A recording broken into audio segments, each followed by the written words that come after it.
Merci, Monsieur le Vice-président.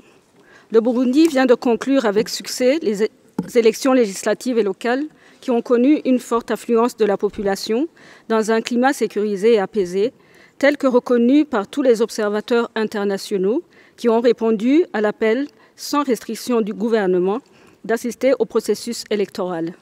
Il est dès lors aberrant, sinon insensé, d'entendre l'initiateur de ce mécanisme imposé à mon pays, je cite l'Union européenne, à défaut de reconnaître avoir servi à ce Conseil des informations volontairement tronquées pour demander son renouvellement, invoquant la nécessité d'une procédure précoce de surveillance, s'enliser davantage, car sans renoncer, certifie en ces termes que même si les élections n'ont pas donné lieu à des éruptions de violence majeures, le Burundi reste à observer de près jusqu'aux élections présidentielles de 2025.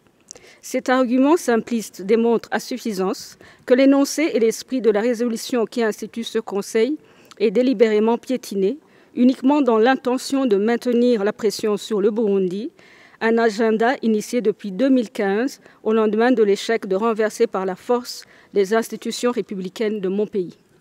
Monsieur le Vice-président, être mandataire à titre d'une procédure spéciale de ce Conseil exige, selon le Code de conduite, d'avoir des notions avérées d'intégrité, d'impartialité, d'équité, d'honnêteté et de bonne foi.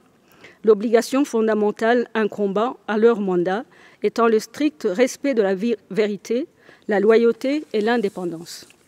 Ces principes ne sont pas facultatifs, mais une obligation qui ne tolère d'aucune exception. Faire preuve de modération et de retenue est une condition essentielle qui reconnaît le caractère indépendant de leur mandat. Ce sens élevé de responsabilité et de l'éthique exigée transparaît-il dans le rapport présenté dès lors que, sans apporter aucune preuve, le rapporteur spécial affirme impudemment que, et je reprends ses propos, que parmi les réfugiés congolais accueillis au Burundi, fuyant les violences dans l'est de la République démocratique du Congo, cette année, les Banyamulenge et les Tutsis font objet de discrimination de la part de nos autorités. Ces derniers vivent pourtant paisiblement au Burundi depuis une vingtaine d'années. Que plusieurs violations au droit à la propriété, à la sécurisation foncière et à l'accès à la justice ciblent les membres de la communauté Tutsi par des personnalités influentes de mon pays. Quel représentant de la communauté Tutsi du Burundi vous a mandaté pour parler en leur nom? Le Rubicon vient d'être franchi. L'ampleur, le degré de gravité de telles allégations, aussi bien diffamatoires que dangereuses et irresponsables, à relent ethnique et à prendre en compte, car remet en cause la mission de ce Conseil. Ce mandat est-il devenu un outil de division, de catégorisation de nos communautés, véhiculant des propos discriminatoires transmis par des sources à motivation politique, composé de ceux-là même qui, 10 ans plus tôt, sous couvert d'une manifestation pacifique, mue en une insurrection sanglante, ont tenté de replonger mon pays dans les affres d'une guerre civile et fratricide pour arriver au pouvoir que le peuple leur a renié. Ce mandat est-il devenu un outil de propagande qui encense d'un côté une opposition désorganisée au détriment de la voix du peuple et de l'autre déshumanise toute une jeunesse et conteste la légitimité des institutions républicaines du Burundi.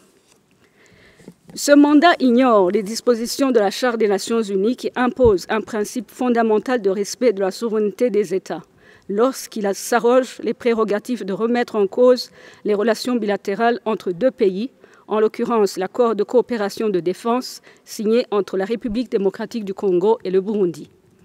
Monsieur le Vice-président, ce mécanisme n'est plus au service de promouvoir et de défendre les droits de l'homme tels que supposés.